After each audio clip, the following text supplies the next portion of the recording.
Udoka, many thanks for joining us. Good evening. I hope you are feeling warmer in comparison to the former days.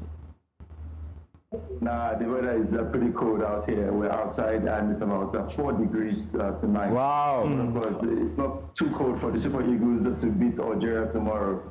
Hopefully not. And not too cold for the Winter Soldier as well to deliver, the juicy gist. But Udoka, you were at the press conference, judging from the countenance of Eric Chelle and Moses Simon, do you think we're prepared in terms of readiness for the quarterfinal fixture against Algeria, or did you possibly, sniff any signs of fear?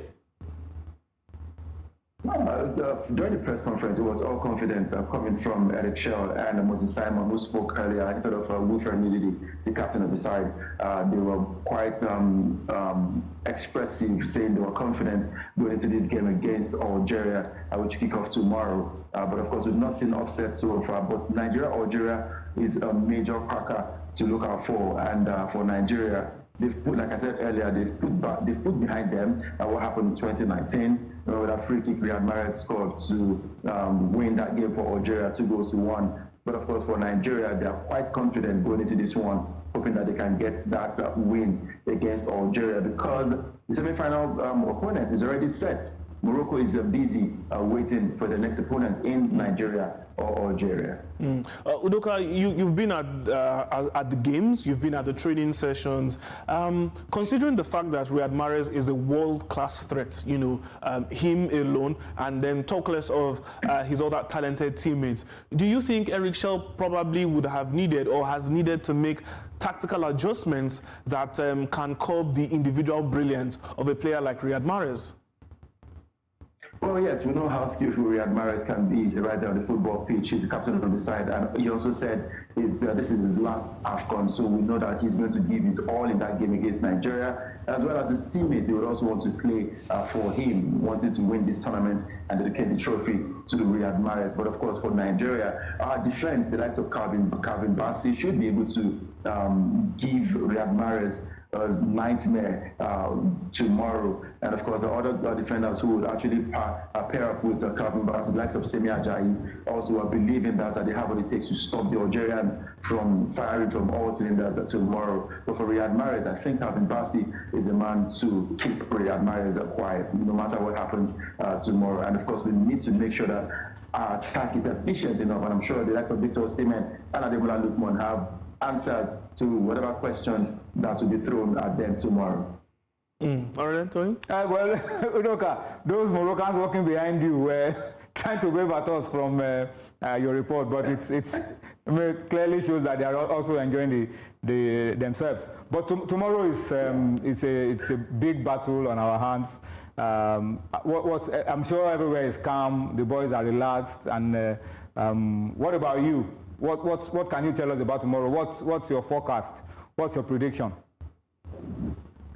Well, yeah, I think I've been able to predict a couple of these quarterfinal games, round of 16 games and some of the quarterfinal games. And for tomorrow, I don't think it's going to be any different. I feel like this game, if it doesn't end the regulation time in favor of Nigeria, this game just might get to penalties, and that's where the scary part comes in. But we should be trusting Nwabali to help save the day. He has been criticized a couple of times, but I feel like Nwabali has what it takes to save Nigeria and qualifying us for the semi-final of this AFCON tournament.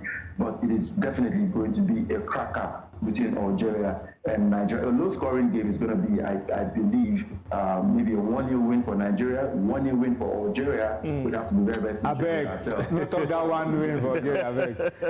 But from what you've seen of the Super Eagles training, I've also had interactions with a few of the players, and I was telling them jokingly that please don't assume that this game will end in 90 minutes or in 120 minutes.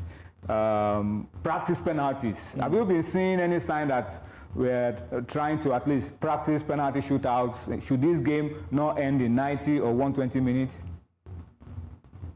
Well, we only had 15 minutes to spend with the players during their training session, and we didn't see them taking any penalties. But I'm sure when we were chased out of the football, the training pitch, it was really a major chase of journalists out of the pitch where they were training, because they didn't want anyone to see what they were doing. I'm sure Eric Chelle, because during the press conference he said the football game can actually go into extra time and penalties as well. So I'm sure they trained on penalties because he also complained that Nigeria, the Super Eagles, do not know how to play football after 70 minutes. They get to tire out. So I'm sure during the training that happened earlier today, Eric Chelle would have corrected those wrongs, and we'll see full concentration from the boys tomorrow heading into that game. But I'm just hoping and praying that we're going to get a lot of supporters for the Super Eagles of Nigeria, because there's been the case of ticket sales gone wrong here in Marrakech.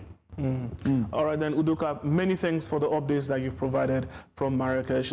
Please do keep warm, and all the best to you and the Super Eagles of Nigeria tomorrow as they take on the Desert Foxes of Udoka. Many thanks to the Winter Soldier.